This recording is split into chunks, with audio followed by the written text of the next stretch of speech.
weather, you know, or something. So that was that 4 days up there was close to being, you know, off the grid. Exactly.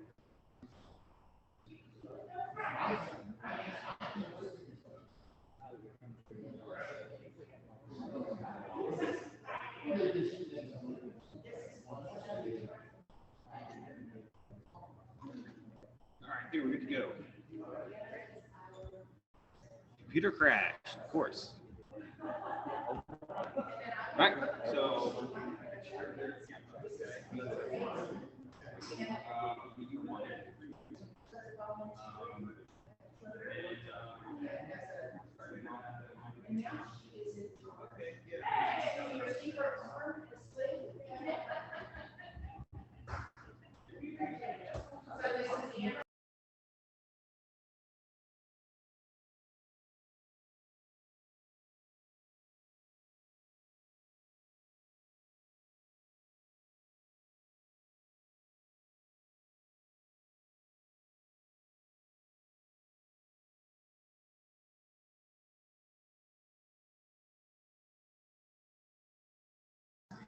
all right.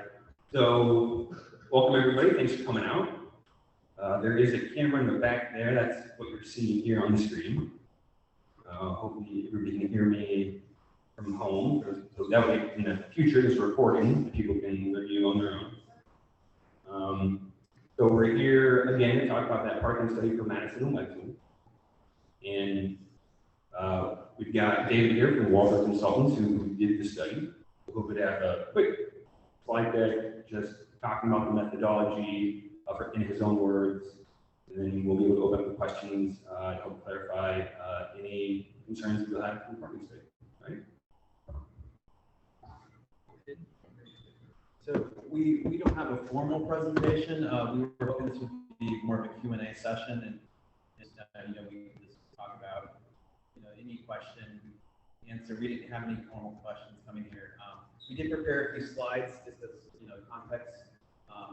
All of this is found in the report that we have here. So yeah, I'm going to switch the slide down. This will probably help. This is our study area. Just if anyone had any questions about that, we can all look at it here.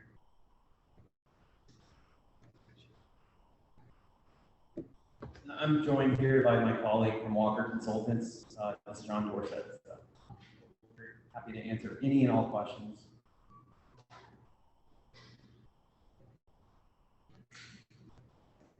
Yep. Very good. All right. Yep. Yeah.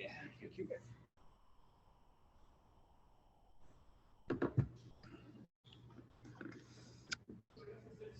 Yeah. Apps, jump in, please.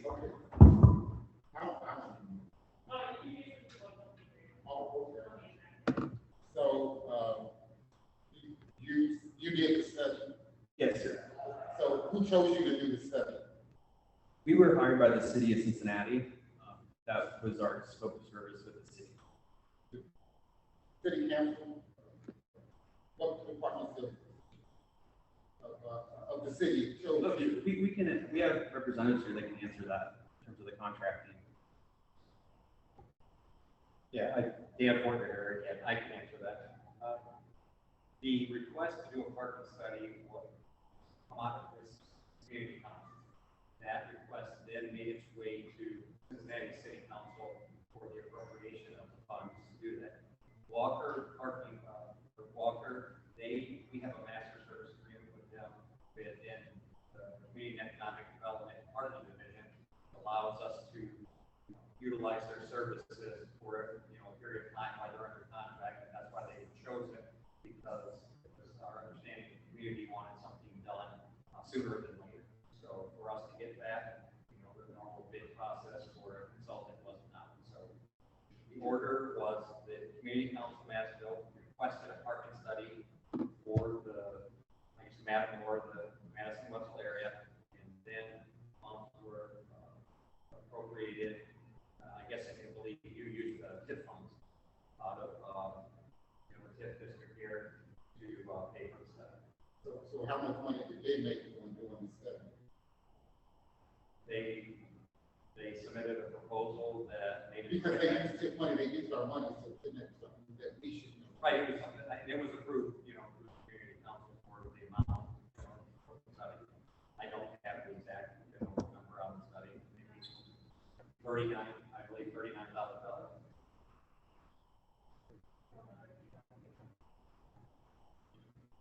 I have a question. So one of the questions I had was around the methodology, and I know it's loud in the room, but hopefully people on the internet can hear me. So one thing I was confused about, and I don't have it in front of me, on one of the pages, there's a map where it kind of highlights the different colors of like parking areas that you counted.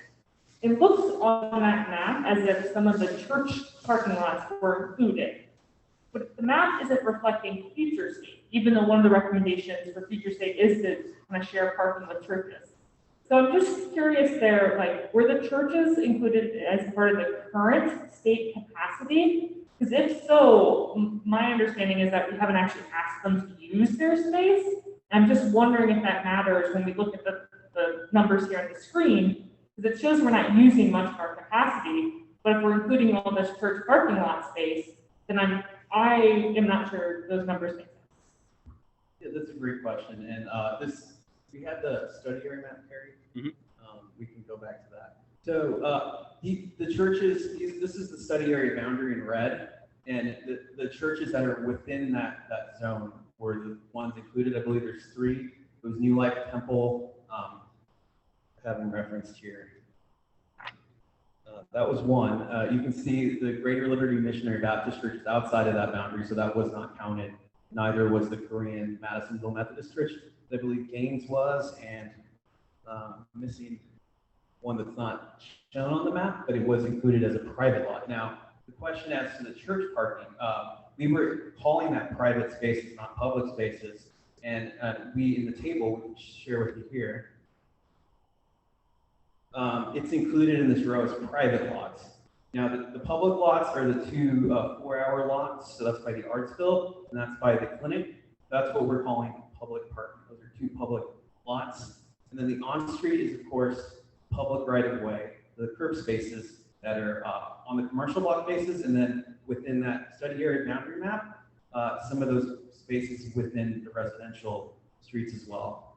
Now, the recommendation wasn't to add church parking. The recommendation was to consider, you know, we don't believe there's additional spaces that are needed. We found there is public space adequacy, and we can walk you through that. But, you know, in the event that at some point you do potentially need more spaces, we were simply observing that there is space availability within churches, and that would, of course, have to be negotiated with private property owners, and there would have to be some form of agreement, compensation, some liability, invitational liability. So we weren't recommending you absorb church lots. We were saying, look, we've shown that there's some vacancy at the churches. Now, you know, there could be potential for added public parking. It wasn't a recommendation to, you know, add that into the inventory necessarily. Yeah, I can add to that. Harry, could you go back to the study area map, please? Yep. So the goal was, this is a study area. This is about a 2-block walking radius into areas that have commercial businesses. And then the reason why we didn't go up in the upper left-hand corner, because that tends to be limited only to residential or housing areas. There's no commercial development up there. So that's why it's kind of in a regular shape. But that's basically maybe a 5-10 minute walking distance. So that was the area that was selected for study. And our objective here was to account for all of the parking spaces in the boundaries of the study area, which is the area defined by the red dotted line. And then I'm curious if you would flip to that table, back to that table again, please. And so this table represents all the parking spaces within that red area. And then we've segmented the parking by on-street, public lots, private lots, and then private residential. And we've accounted for all those spaces, you know, because they are all different. And just because there's a private lot that's privately owned does not mean it's publicly available. So we want to treat each lot differently and make sure that we're not assuming that a well, a privately owned lot is available to the general public, but we do have a recommendation in the study that, hey, these spaces may be available, and so there might be an opportunity to broker an agreement between the community council, the city, and private property owner. There would be no coercion, privately owned, it's totally up to the private property owner to decide if they want to share that parking or not. That was presented as a suggestion. And it could apply to any or none of the churches, both within and outside the study area. Thank you, I appreciate that. I got two questions. One, how can I get a copy of your study? And secondly, so just to be clear, you have never contacted the church yet in regards to the use of their private property. Right, we haven't directly contacted any of the churches.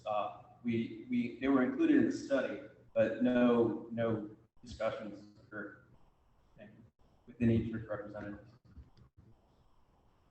So I'm sorry, was your first question, you would like a copy of the study? Yes, please.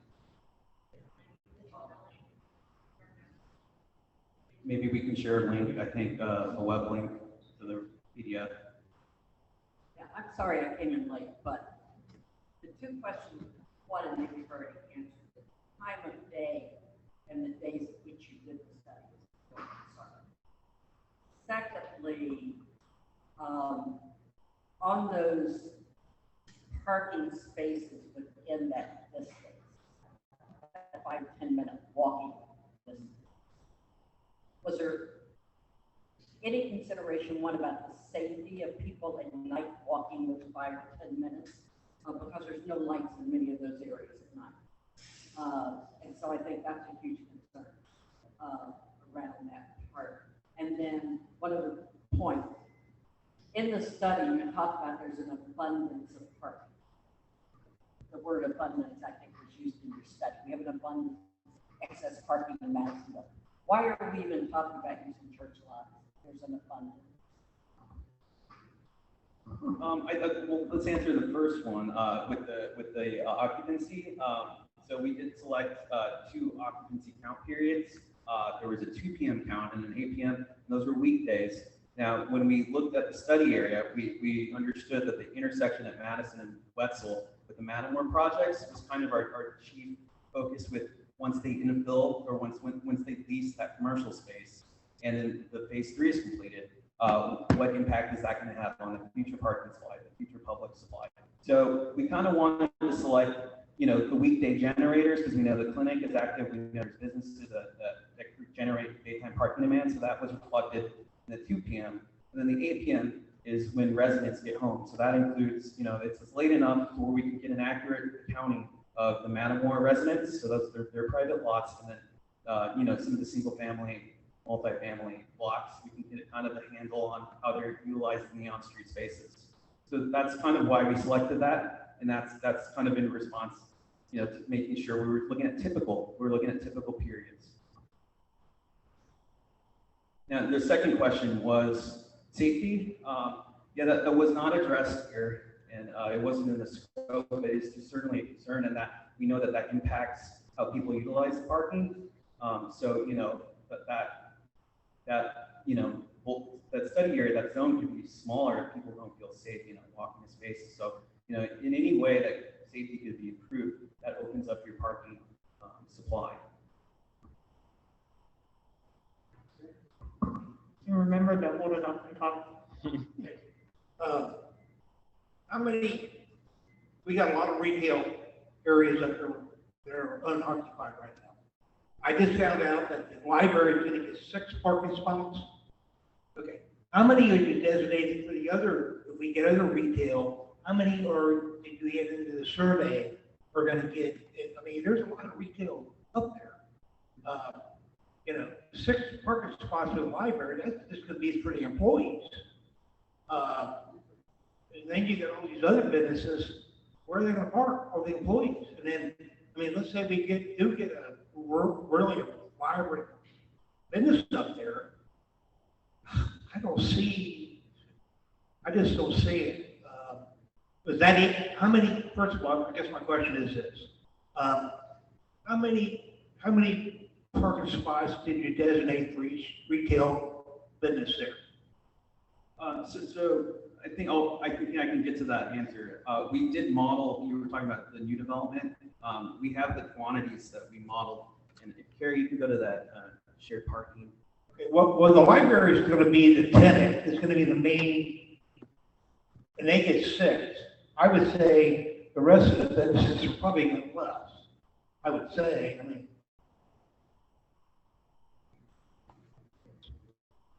Yeah, we computed parking demand from the different uses, whether it's the library, the residential, the retail, restaurants.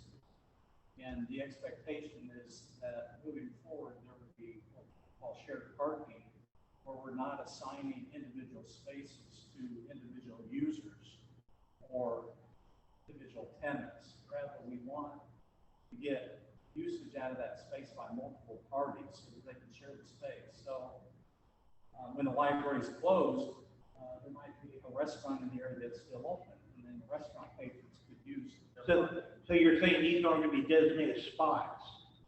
Correct. That's a disaster. We as a community got to fill in retail up there. Because I mean, that's the whole purpose is we got to fill these. And the first thing at retail, if I'm going to live in the community, where am I going to park? Where my customers, where are they going to park? And they got to have places that are designated for them to park. If let's say it's a restaurant. 5 o'clock, you're going to have, hopefully, if it's a good business, and they have 20, 30 people. And they're not going to park 2 blocks away or 3 blocks away. They got to have somewhere they can pull in. And then this is the dilemma we have, and I just don't see, I don't know, but you don't have any designated, if a business comes in and they sign a lease, they're not going to have established parking in the back. It's going to be the ones out front or wherever. Is that what you're saying? Yeah, I think what we did recommend for the plan was that there'd be time limits and parking meters for some of the on-street spaces to create space turnover so that the customers could get access to the most convenient spaces. That's a typical approach to how you create short-term space availability in a commercial district.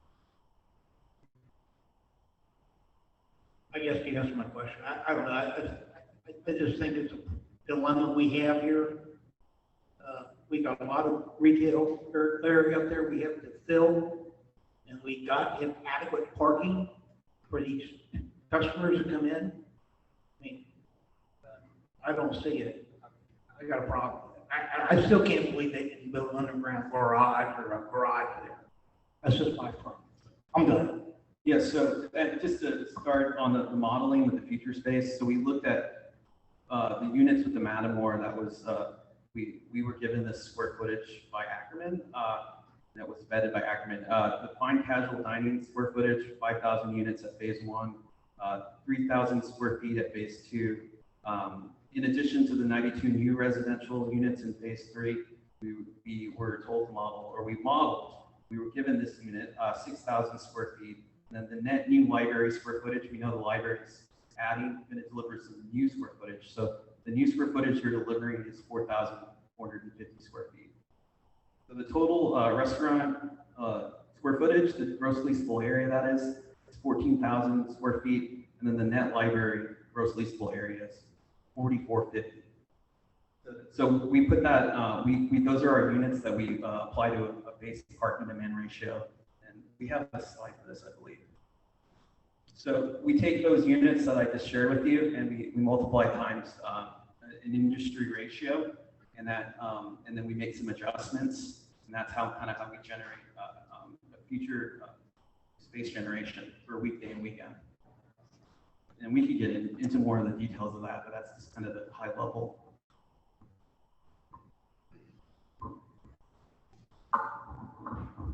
Hello.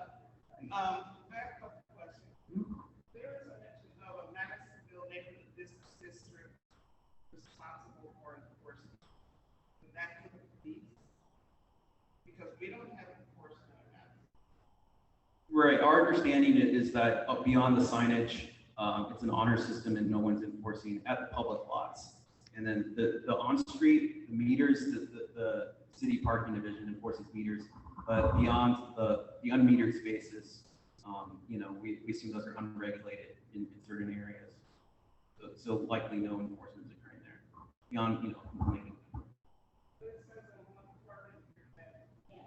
Yeah. It may be responsible for enforcement is one of the things that there's no one that does that work. So, I mean, it had to be discussed somewhere, so we would like to know. Other than the honor system. Right. I think in the recommendations, I think we had a recommendation to say maintain the 4-hour time limit at the public lots. And, you know, ideally, somebody would be enforcing that. We don't know if it's public or private. That's not determined. So I guess to add to that point, if it's public parking, like on-street parking, or if it's parking that the city controls, then we would expect the city would perform that parking enforcement function.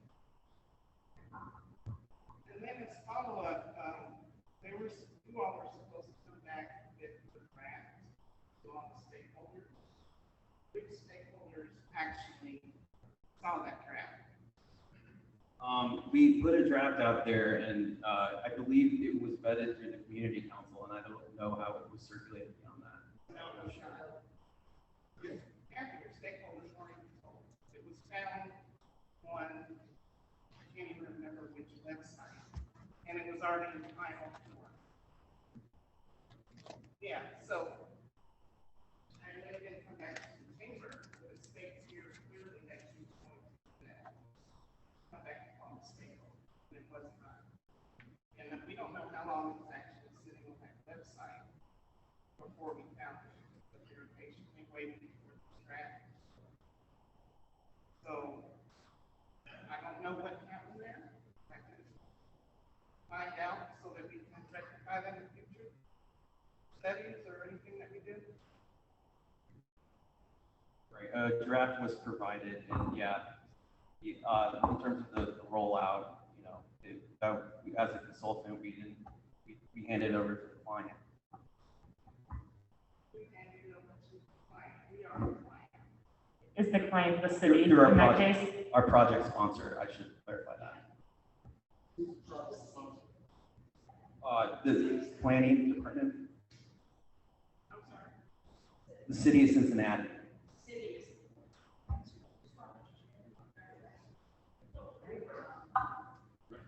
Okay, that's a problem. If we came in here and voted and your stakeholders were all of us, the people sitting in these rooms, the businesses, when it clearly says the scope of the service is to obtain comments from stakeholders regarding the draft report.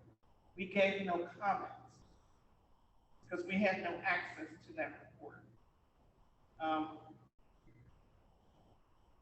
It just brings about somebody help me here, I'm tired. Bad taste in my mouth, because you didn't do what you said to do. And how do we trust? We're burning not trusting kind of space here. So now this kind of made it worse. When you read that, you never got back to it so that we could respond. Yeah, and I think part of that, so many of us had questions when we received the final report, including myself. I'm on the community council, and I never saw it before we had the final version. And I know for a fact, as a community council, we talked about, oh, we have a lot of questions about the methodology, and we never saw the draft. So I think there's just kind of a sentiment within the community here that an important step was missed, and now we're having to have multiple conversations after the report is done, the money's been spent, to try to make up for not seeing a draft report. Thank you for sharing that. My question is to the city. On the parking meters, is it a certain time of the day that they're no longer monitored? That's correct. In the neighborhoods throughout the city, the parking meters are enforced. We say enforced. They are enforced from 8 a.m. to 6 p.m. There are some extended hours in parts of the entertainment districts that was at Banks and Over the Rhine, I believe, Calhoun and Mellon and Hyde Park areas. This location is 8 a.m. to 6 p.m. Monday through Saturday. The private lots, just as long as I'm up here, that is determined by the agreement that we have with the community. Say at North Side or East Walnut Hills or some of the other locations that have city-owned parking lots, they operate that under a lease agreement, and then they determine whether or not they want to charge because it makes sense, and they turn the money back into the streetscape improvements. And then they also can employ operators, third-party operators, to do the enforcement, which David spoke about. Because if you find that you have a lot that's a 4-hour lot and it's not being turned over on an honor system, that's the same as we do with on-street parking. If we can't get people to turn over because the sign says please turn over, then we go to police pay for it. If they can't do it, police pay for it, then we go to police. You're going to receive, you're subject to a citation. So your tolerance for your own community determines what level of enforcement you would have at these lots. If people are camping there all day long and you can't turn over, businesses are suffering, then that will certainly be something that we could help you with. It's really, I'd have to look and see what the agreement is, what the city's involvement is regarding the lease or operation and the upkeep, of the lots here. I believe they're city-owned, but I believe the Massachusetts Community Council actually has some oversight in those lots. So if after 6 o'clock, it's a free for all, right, of those meters? I think, yeah, the meters do, they just become legal parking. Now, in the report, you'll see that David and John, well, I think they alluded to this, is that certain entertainment districts and certain areas that have bars and restaurants and others, they choose, Over the Rhine did this, we did not, they chose to extend their metered hours to 11 p.m. on Thursday, Friday, Saturday, because they knew they had a later crowd and they needed turnover. So that was a decision that, not all of Over the Rhine, just, the entertainment district part of it, for, the daytime residents or daytime businesses that. And plus, here's another thing, to their inventory, when they write up there the number of on-street spaces, remember those on-street spaces after 6 p.m. become available to the public. So that adds to your inventory. I tell everybody in Cincinnati, after 6 p.m. in the neighborhoods, after 9 p.m. in certain areas of the city, all the parking is free. So if people, find themselves a spot, it's legal. You're not going to be towed or cited for parking. So yes, but we do handle the enforcement. That is something that the report's very comprehensive, and it tells you, gives you the current state. By the way, that's what the scope asked for. The scope was the current state, and then with development, what's it going to look like. So that was the two major drivers that Walker looked at. What does it look like now? Counts, occupancy, businesses, and all that data. And then you ask something that is very difficult to answer, but they have a really good model is, once we develop this, what is it going to look like? And by the way, they do the very best they can to model what it's going to look like based on a good industry standard, which is the square footage. They know how that kind of plays out.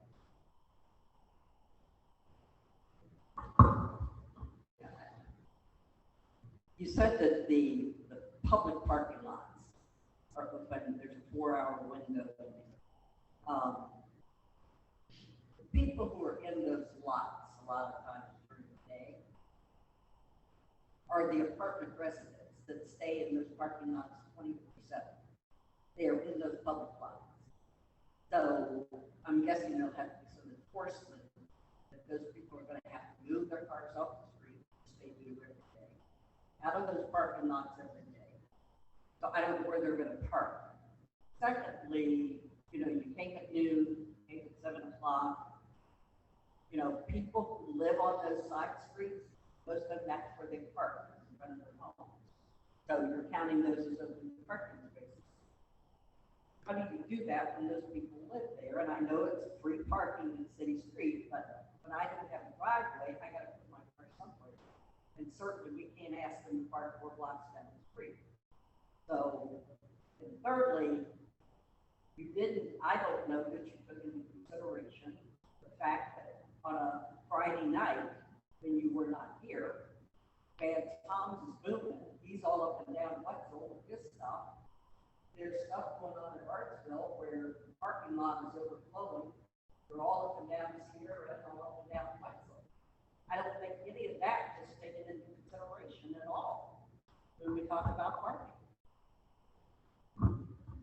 Yeah, I was actually gonna bring up that point again too. I know we don't want to measure for like the most extreme scenario, which is maybe closer to what Kathy just described.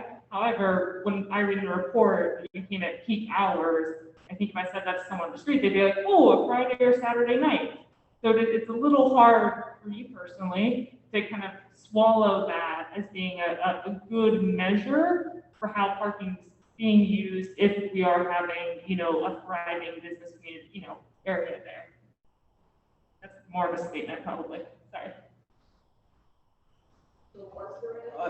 We do have a reply for the on-street, and we did try to account for, you know, we heard in the stakeholder meetings, the public session that was on social media, that some residents don't have off-street parking. That could be a parking pad, that could be a parking garage.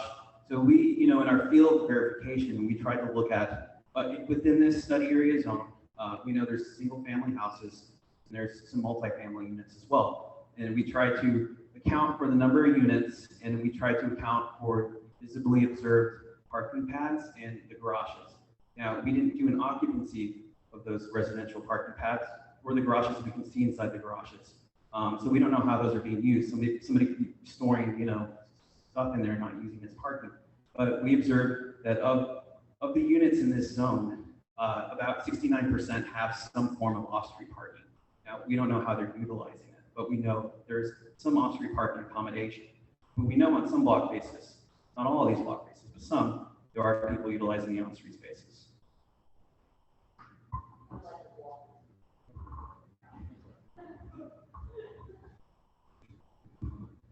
Okay, all throughout this report, it talks about parking for casual dining. What's really left out are the current businesses that have been keeping Madisonville alive, who don't have parking spaces, such as Millie's Place, Barnes, Barber, and then you have the booming Cheesecake Factory. It's not mentioned that many of those customers are stylish needs. That is a miss, because that is the heartbeat of Madison. Not the landlord or the empty retail spaces. Those are the people that are keeping folks coming in. And there doesn't appear that there is any consideration about where their customers are going to park or where their workers are going to park. And I would like to see that in those more. To kind of provide an answer or at least a reply, some of that activity was observed in the occupancy counts. So we know that, let's use the Cheesecake Factory as an example. We heard from that stakeholder in a meeting that her employees are utilizing, let's see here, what is this, Prentice? Yeah, so her employees, you know, ostensibly when we were there counting during that period, we observed their parking activities. They're using public spaces because they don't have private parking. And you know, there could be people utilizing the existing 4-hour lot, you know, during the daytime as well. Okay, but the largest one, the largest business that we have here is bringing in the most people. What about stylish needs? We've heard customers say they have nowhere to park. Are they going to be able to park in the 9-4 lot as well? She's not fine dining, she's not casual dining, she is a member of the community and she owns a business. And I'm speaking for all of them, she's just in there. Our assumption is that they have equal access to public parking spaces, and that might be true or not, but we made the same assumption with the Mattermore as well, that there'd be public access. So if it's a public lot, it should be publicly available. But I'm hearing,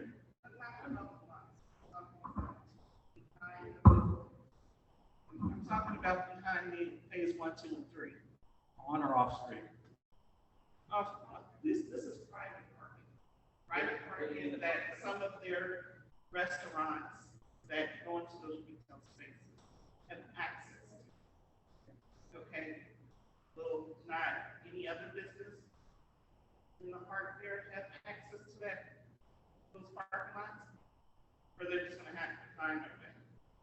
Oh, okay, I think I understand the question now. So, you know, you're talking about in the recommendation section, is that we say that the, Matamore should accommodate on-site their own, generation. You know, that they're a private lot, you know, they can make their own decisions, and we kind of gave our third-party outside recommendation about, you know, how they should share their capacity. We think that's good practice, but at the end of the day, you know, they'll decide, you know, who utilizes that as public parking. They gonna put any signs up that says about ban, are they gonna put any limitations on the sign in the parking lot? Did you address that with them? Meaning that you must be a resident or somebody that's gonna go to the retail. Yeah, we did not recommend that type of signage. We recommended that the parking be available for shared use by multiple tenants, multiple land use types, so that we're getting optimal use out of the parking. So right now, there's no signs up, right? It says no 24 hours to be towed, or you must be a resident of Matamore, or you have to be, there's no signs up. So there's an 8 a.m. to 5 p.m. sign. We have this document in the report. We asked them what their current policy was for off-street parking at those lots, and they said they do accommodate employees of that business or of that, you know, a Matamore property, a commercial tenant. Between the hours of 8 to 5, they accommodate for those commercial users. Those are chiefly employees. Now, the residents, their policy is beyond 5 p.m. The residents take priority. But somebody goes to the Cheesecake place and they use, they're not gonna be problems, maybe be towed. If somebody gets a camera, they walk across, or somebody from the Cheesecake place. Now, we didn't, in our interviews with them, we didn't uncover their enforcement practices, so we don't know how they're handling a situation like that. Well, that's the problem, I think. Somebody should address that, saying, hey, wait a minute, there's other states, there's other businesses that have been around a long time. There's, you know, Cheesecake Place and then the restaurant there. I mean, I think that should have been addressed.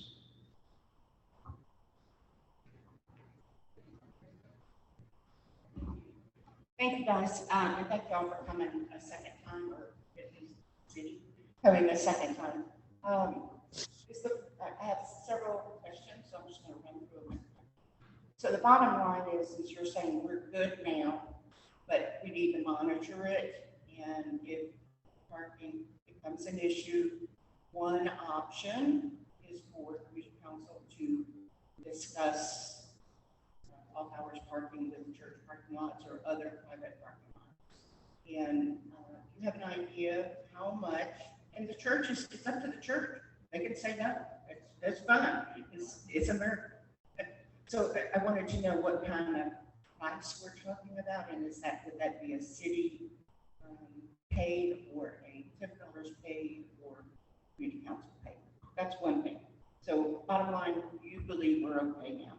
I would like to know approximately in the last year or two, whatever period you want to use, how many studies you have done for the city. I would also, if you know, it's almost impossible to find parking in front of a business anywhere in a business district. But what the average walk, or you should be able to find a parking space within a block, 2 blocks of a particular business. And I'm only referring to a business district in that question. The library, I believe, somebody correct me if I'm wrong, it's 8 spaces and it is for patrons, not for staff. And 2 of those 8 spaces are handicap parking, and they are close to the library at the back entrance. Well, how do you regulate employees? I don't. I've talked to Terry at the library about that before, and right now, the library, their employees park behind the library, between the library and the firehouse, and they plan to continue to do that. That's actually, although obviously, firefighters probably don't think that, but it is the library's property. Yeah, and that space between the library and the firehouse, there's actually 2 lanes. So one's for the firehouse and the other is for the library. I'm not through yet, but I'll be quick. The Cheesecakery and Stylish Lenise signed leases for their spaces knowing there was no private parking. Their landlord, who is a resident of our community, did not provide them any private parking. No employee parking, no private parking for their customers. So I love and support both of those businesses, but I don't see where the community should pay money to have private parking for them, between them and their landlord. And they knew it before they signed the lease. I agree. And last, I want to say thank you for the thorough report. There's 8 of us here, and last I looked, there were just a couple of people online. And that's less than we have at our regular meetings. So I think there are people that are concerned about parking. I am concerned about parking. But I don't believe it's an issue today. And I think we have options for the future. So thank you for your report.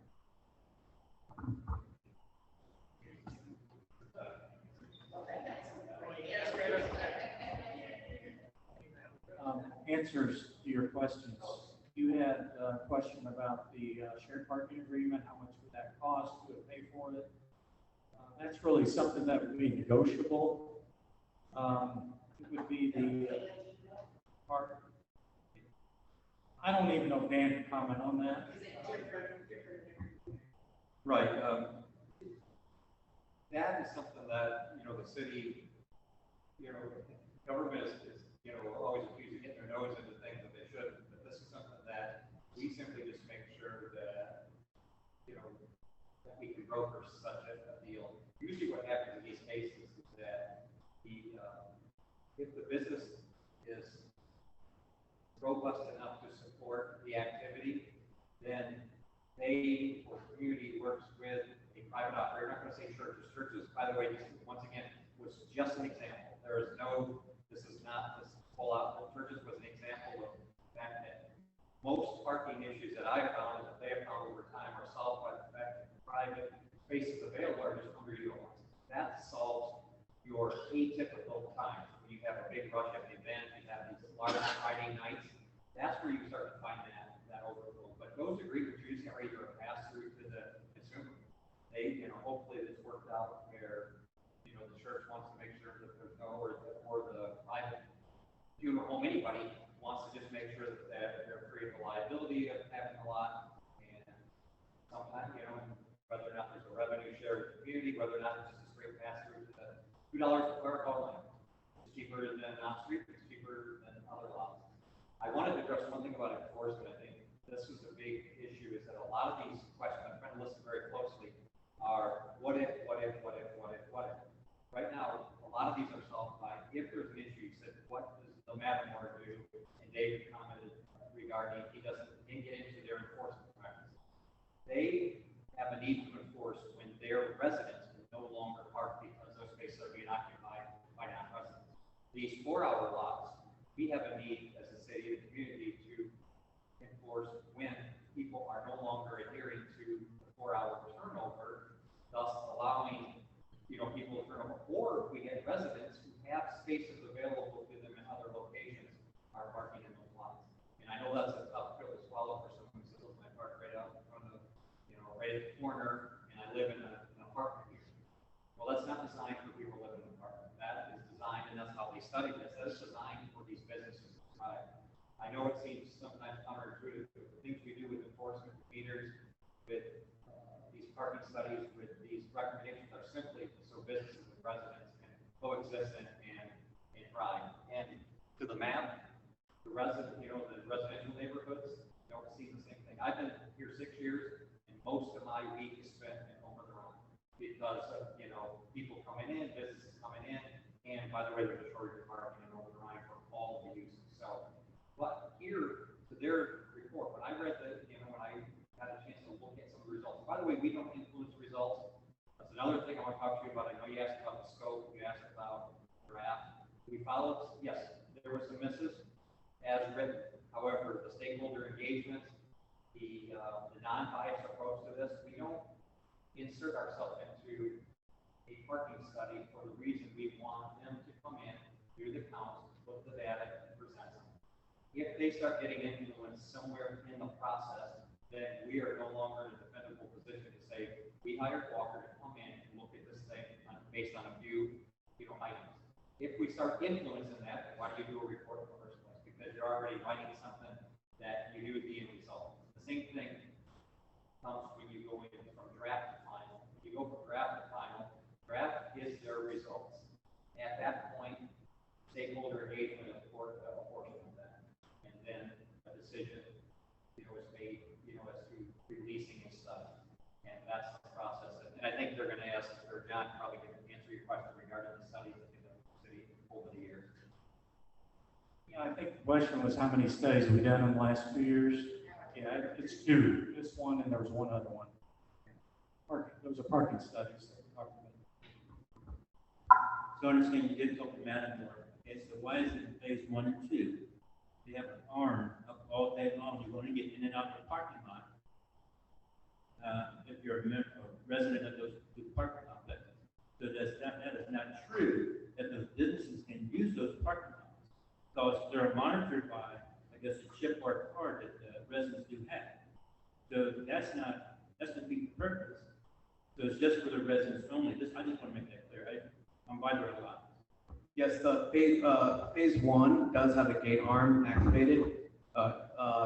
And we didn't get into their enforcement or their practices, but the Ackerman employees that occupy that retail space might have been issued a prox card that allows them access to that phase 1 lot. Now the phase 2, we observed that gate arm up most of the time, and phase 3 was just completed.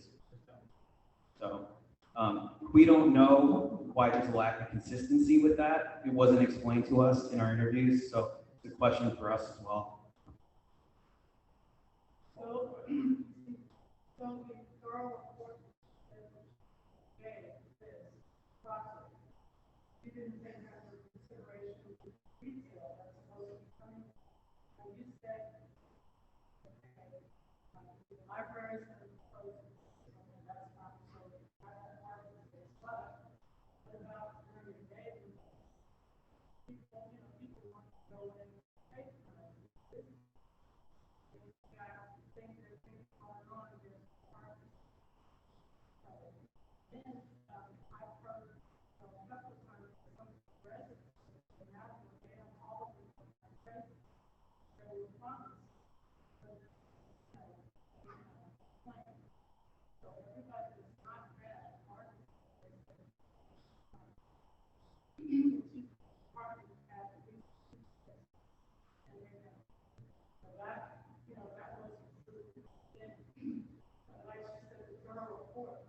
I mean, where was this thought of in the plan? Because they're not going to have enough parking. That's, I know, finally, building all this, but just say if you want, just say totally, it's kind of, but, they said, oh, let's raise space, where are they going to park? The one in the afternoon, where are they going to park?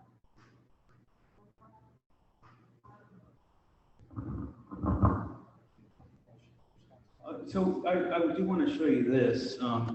We did, in terms of the future commercial occupancy or utilization. I'm sorry. This guy? We got, this is a few more slides here. Okay, let's, So, in our model, we do 6 a.m. to midnight. So that's just kind of the distribution or the generation based on some of the modeling that we do for the future space, the square footage I shared with you earlier. And that kind of tells you what that fluctuation is. Okay, yeah, so here, this is parking spaces generated based on the models. I'm sorry, I'm standing in the way. And then this is hours. So we have hours this way, spaces up here. And then we've got the library that we modeled. We have the restaurant space that we modeled. And this is the phase 3 development. So you can kind of see, this is kind of how the residents, our modeling distributes by time of day. And you can kind of see the ebbs and flows there. And this is for the future development, correct? Now, how we handle the current usage is through our counting, our observed occupancies with the existing utilization. So that's how the current businesses and patrons, employees are utilizing private and public spaces.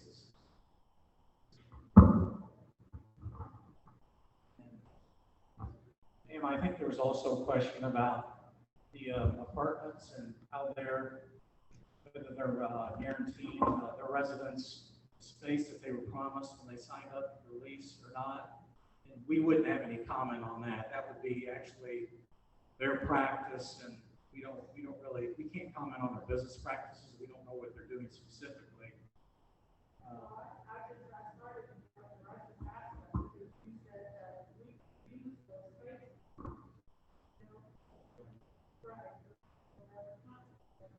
Those are private, and those are private spaces, so we can't use them, like you said, there's a lever that goes up and down. I can't go in there, I'm trying to, go to the cheesecake, I can't buy anything on the side of, across the street from the line.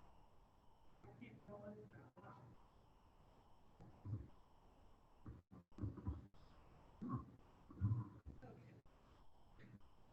So I just have one comment. Again, I'm under cheesecake established in these buildings, bars, they're all part of this community. Saving this community when there was nothing else. And they should be considered, as they requested, before we even had the parking study, to have at least a space or two in front of their stores, so that if their customers have to just drop by 10 minutes space, pick that stuff up. And this is more to internal here. Y'all can't do nothing about that. That would serve as just a goodwill thing that we're trying to do right by your community. And right now, that is not the case. Stylish Police came in here before any building started happening. She had parking. But in order for a business to grow, she's going to have to adapt to her surroundings, okay?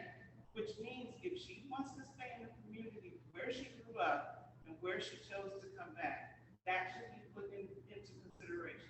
Shows it's a good little thing, okay? That's just a comment. Let me speak to that. I think I can speak to that because now you're hitting on something that the city can do. To start with, I guess the public right of way belongs to the public. And I fight once a week somebody saying, I want a space in front of my house, I want a space in front of my business, I want it to say this reserved for. I say absolutely not, that's public money, public trust, public funds, all the public right. So what we do is we get very strategic and we find out what the businesses, what their needs are.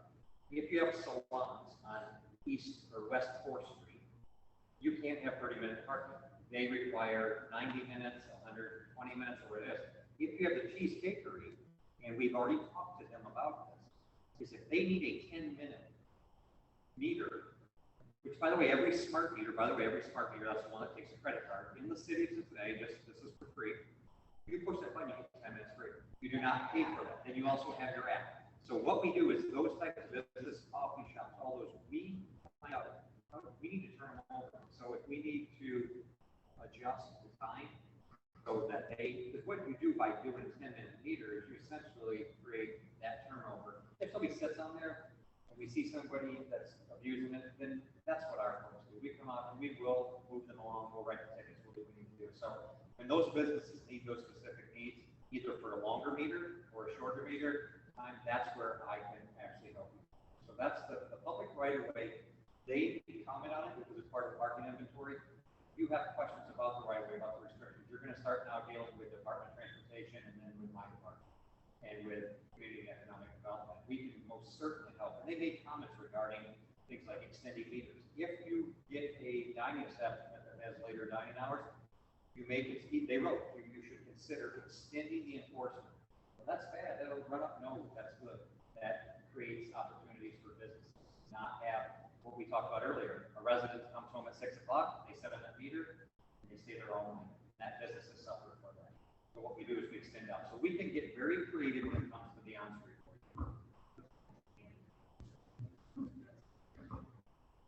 How does that business like that? You, okay.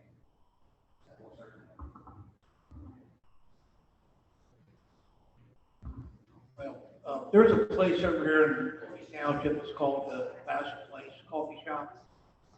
I own 2 properties on Grace. My in-laws have lived there for 50 years. These people, the whole street is inundated with cars. It's an inconvenience for the residents that live there.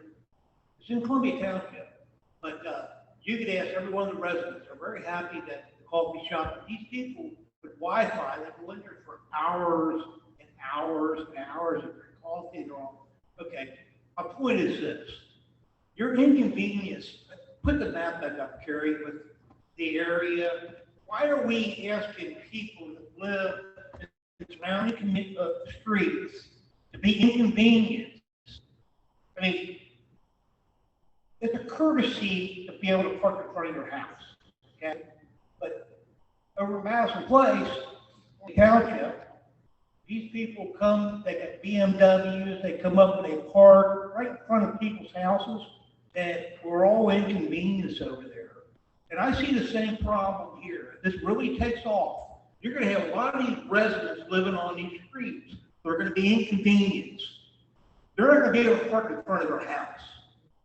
And that, when you did this study, you should not have been adding all these houses. You should have been stuck to the main corridor of the business area. You should not have used all these other streets here. If you got a question, go to Angelo's. Everybody knows what Angelo's Pizza is. Go over there on a Saturday morning about 10 o'clock. They're packed up all the way up. My in-laws have lived there for 50 years. You can't, they park right up against a stop sign. And these people aren't from Madison Place, not from Madisonville. They're from other areas. It really is inconvenience. And I think if you did the study, you should not have used the areas around where the residential area. That should have taken off the chart. So where's the public department? You put that back up, Gary? Well, hold a minute. I'm not done here. On-street parking, 469. How many of them 469 are the residential areas where these people live? You're using the area around, you know. So if somebody has a house, they go to the grocery store, they come back, and somebody's parked in front of their house. That's an inconvenience. But why are people inconvenienced? You should not be adding that into the mix. And everybody's got a question, and they got a concern. And please, on a Saturday morning, go over to Grace Avenue in Columbia Township. I'll meet you over there, and I'll show you how we're inconvenienced over there. Something that was included in the report appendix is the residential parking program. Now, it is ordinance in the city of Cincinnati, and it is initiated, can be initiated by residents of the neighborhood to create a residential parking program. And there's a process to do that with the city, but that's a policy option available to residents. I don't know what you said, but the big thing, I don't know why you get these other streets. So, because, I mean, that's not him saying people should park on here. He's saying that's what they're gonna do. It's an option. People are gonna do that. That's what happens is when someone's trying to go to something here, they're gonna circle this area looking for a parking spot if they can't find one. So it's just a reflection of how people are gonna react to the environment. And he's saying that there is an option for residents on a residential street with the city of Cincinnati, where they can get a parking pass program to make it so that it's not legal. Do you limit the commercial parking on residential block faces? And it's a program and it has to be initiated by residents. There's a process involved with that. And I would also add that, as we mentioned earlier, we did a survey of off-street parking at residential properties, and 69% residential properties in this study area were identified as having off-street parking on their property. I'd still like to take that walk. I'm serious. And I think, Ms. Tony said it well in the last meeting. The person who created this problem won't even come to me to have a conversation. This is it's unfortunate and it's unfair. I mean, when I have those events, if you want a business to thrive and to do well, I think they're doing everything they can to make sure that we fail. If I had an event in that building and I fill a theater with 160 people, that's 80 cars. That parking lot holds 27. We've got to find parking spaces in the next 4, 5, 6 blocks for those people to come. And if they have tunnels is busy, there's no parking down that way or halfway less. I don't know why you chose the time that you chose. I don't know how you picked it.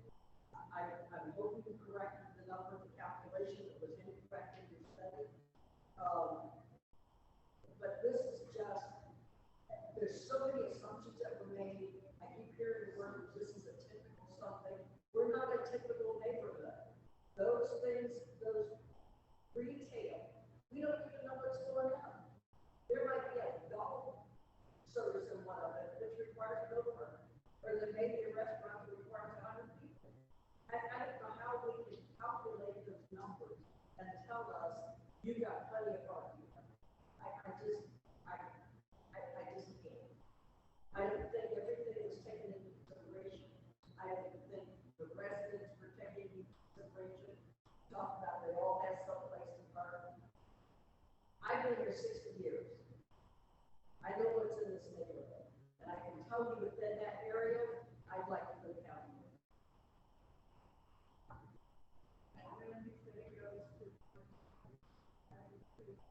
Yeah, with regard to the future uses, the building program was provided by Ackerman Group. So that's, as best as they can tell who they're gonna lease to. So that's where we assume those quantities. This question is for Dan. Sorry. Are you aware of what the city requires in a multifamily like the Mattermore complex? How many spaces the city requires per apartment, square foot, or whatever? I think that the city required 1 space per apartment, maybe it was 1.25 per apartment, but I do know that the Mattermore is built with the number of spaces that were required by the city. The city had to approve it. So it may, I see people shaking their heads no, it may not be sufficient for this neighborhood, but it was sufficient for the city to approve it, and it wasn't the number of parking spaces approved. That was not an exception. It was what the city's minimum was. That's correct. The city has a few overlay districts where they've removed parking minimums for certain businesses. However, residential always are tied to the code regarding number of spaces per unit. I don't know, to your point, if this, I believe this was a plan development. If it was, it would have, form-based code, which would trigger approval, would be contingent on them meeting the requirements for the number of parking spaces per unit. I don't know what that is, and I know that varies. John, of course, deals with all the time. It's anywhere from, I've seen, I guess, as low as 0.75, depending on the walking part of the neighborhood, all the way up to some would probably even approve, 2 full spaces per, resident. So this, I think,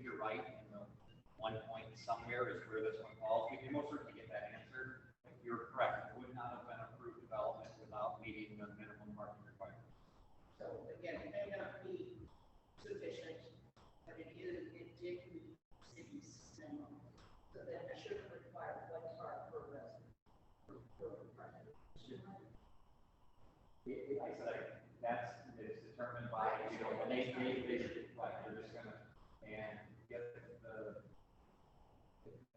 of course, the developer will have a thought on it, and the city will have a thought on it, and you use, I said, the code to make sure that it's correct.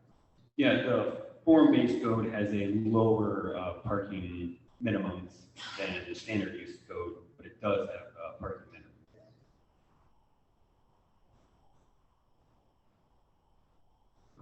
Well, I attended those meetings, and back when Mattermore was being built, okay? And Ackerman told council, I was at the city council for the parking study, because I had interest in that area, that they will build a parking lot. So that was a lie, it didn't happen. So it was based on that parking lot. And then when he built his buildings, he only used one lot. He said he has 99 stalls, but he has only one, and every apartment building has one stall. So the concern was, I was there with another business owner at that meeting. Why, and this is a millennial, there's only 2 people living in the same apartment building. Why go 1 stall per unit instead of 2? The city said, well, they're gonna have this parking garage, yada, yada, yada, and it didn't happen. So if that's what happened, you want to know. Thank you.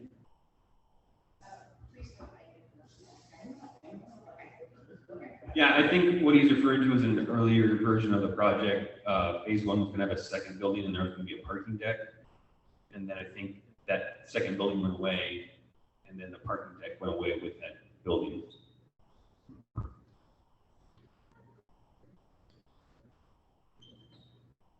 All right, it's almost 8:20.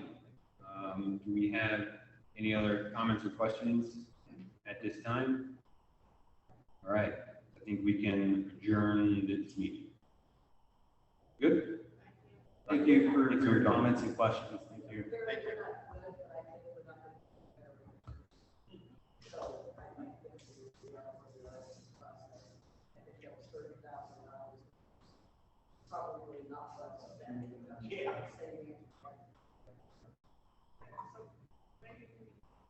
We are going to do that at this moment, that parking is not so bad. Okay, I know, except on the lines that the businesses are building, it's going to be a problem. I sat in one of the public parking lots over an hour waiting for someone to move their illegally parked car, go home. Okay, I didn't have anything to do, so it's fine, I just sit in the yard. But those are the kinds of things that are discounting for everyone. And I just believe that we want some level of the developer who either owns or leases from the city, I'm sorry, to come to the table and be transparent, okay? Because in one meeting they'll say we have parking, I'm gonna do this, and we say, no, you can't park. And this is all back and forth, so, which makes that somewhat unbelievable. That anyone can park there between 8 and 5 because that's when it started. So, I don't know what else to say, but thank you. Thank you, guys.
for businesses for the next year.